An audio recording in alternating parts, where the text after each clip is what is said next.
So, for whom the Sweetie Belle toils, or as I call it, Tabitha St. Germain, the episode. The second in the CMC Luna arc in MLP. This episode starts with Rarity worrying about the order that Sapphire Shores gave her in a dog and pony show in season 1. I have very little else to nitpick here. And of course, Sweetie Belle's helping. Ah.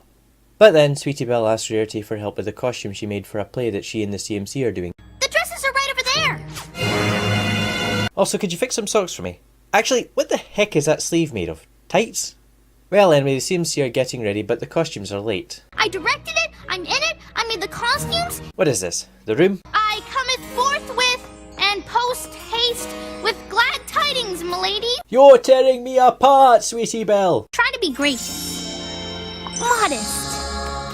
Classy. 3 things the CMC are not. Here we are, the stars of the show! In the meantime, the main 6 are helping Rarity with her costumes for Sapphire Shores, which is actually kinda sweet. But alas, without this key hidden stitch... Really? One stitch holds the whole thing together? Well, Sweetie Belle then arrives in a huff because every pony who saw her play were paying more attention to the dresses rather than the play itself, which is a sign for the main 6 to leave.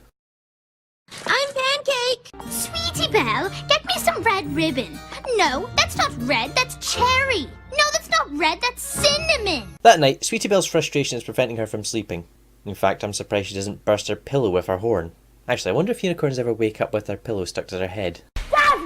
Sweetie Belle then decides to take revenge on Rarity by removing the stitch holding the headpiece together, and then goes back to bed and dreams about an award ceremony, which is of course ruined by a demonic cloud Rarity. And then a familiar voice causes the fandom to squee! Enough! Second best pony, Luna! I really like this contrast. They both have tried to take revenge on their sisters over their wrath.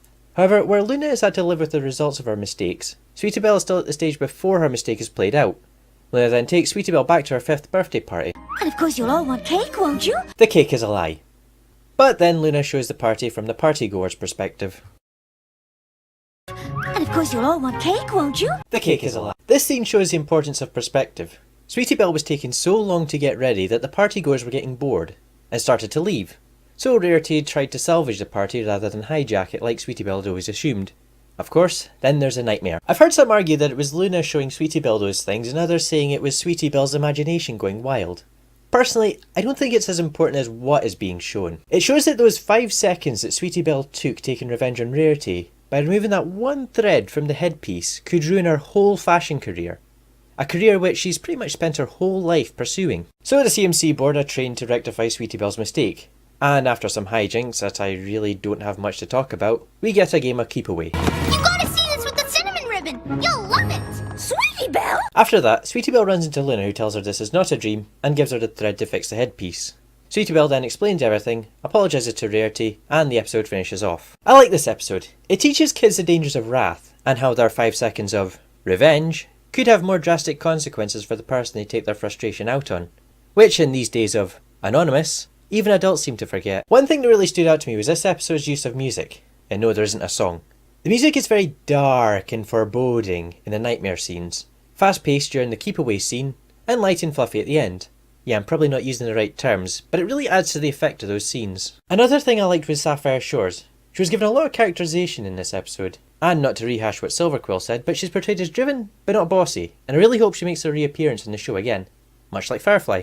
And of course you'll all want cake, won't you?